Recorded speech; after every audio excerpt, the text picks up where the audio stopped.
چلول شو نه هغه لارې د لږ ځان ته وسنجوه.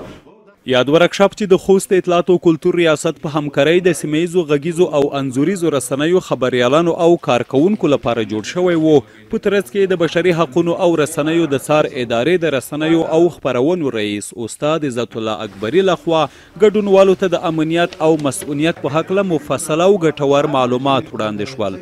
همدا شان یې خپلې او د نورو نړیوالو رسنیو د ژورنالیستانو خاطرې او سپارښتنې ورسره شریکې کړې. د دې ترڅنګ د ورکشاپ په دوام د ګډونوالو له لوري په ټاکلي موضوع ګروپي کار ترسره او یو له بل سره یې اړین نظریات تبادله کړل. د ورکشاپ پر مخ بیونکي وویل دوی له رسنیو سره د خپرونو له لارې ځینې قراردادونه لري چې په اقتصادي برخه کې د ټولو رسنیو لپاره ګټور ثابت شوي. ټولو رسنیو ته البته آزاد رسنیو ته په لار اچول شوی و چې د ټولو رسنیو خبریالانو په دې کې ګډون کړی و. 15 ورځې دوام وکړ. د خوست ولایت یو سرحدي ولایت دی، اکثریت مثلا دلته امنیتي پیښې ډېرې کېږي. کله چې خبریالان سرحدو ته ځي په راپورټ ورکولو په راپورټ چمتو کولو کې نو دوی ته د دوی د ځاني مسؤلیت او د امنیت په هکله بېلابېلې لارښوونې وشوې او همداشان د دوی د مسؤلینو سره موږ خبرې وکړې چې د دوی امنیت او مسؤلیت باید تامین کړي. د ورکشاپ ګډونوال وایي د تیرو ورځو په دوام یې خورا عالي او اغیزمن معلومات ترلاسه کړل چې په کاري ځای او لرې سیمو ته د خبریالانو په خوندي تګ کې ورسره مرسته کولی شي.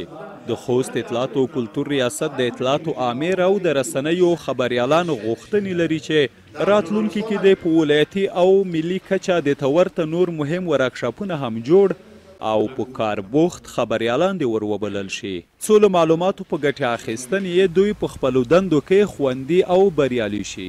ټریننګ یا ورکشاپ چې په لاره اچول شوی و په خپل ذات کې ډېر مهم او اړین و ځکه زموږ ډېری ژورنالیستان د پیښو سره مخامخ کېږي، لاریونونه وي، چاودنې وي، پیښې وي.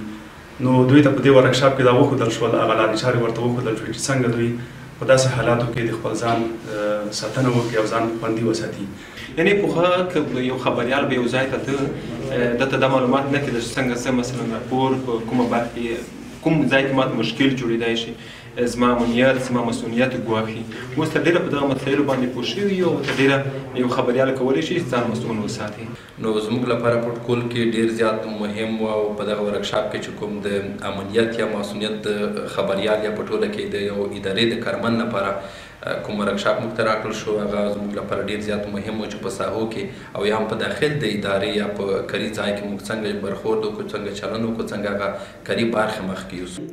د یادونې ده چې له دې مخکې هم د ژورنالیستانو ملاتړو بنسټونو له لوري دا ډول روزنیز ورکشاپونه جوړ او ګډونوالو ته پکې عملي لارې چارې ښودل شوي دي.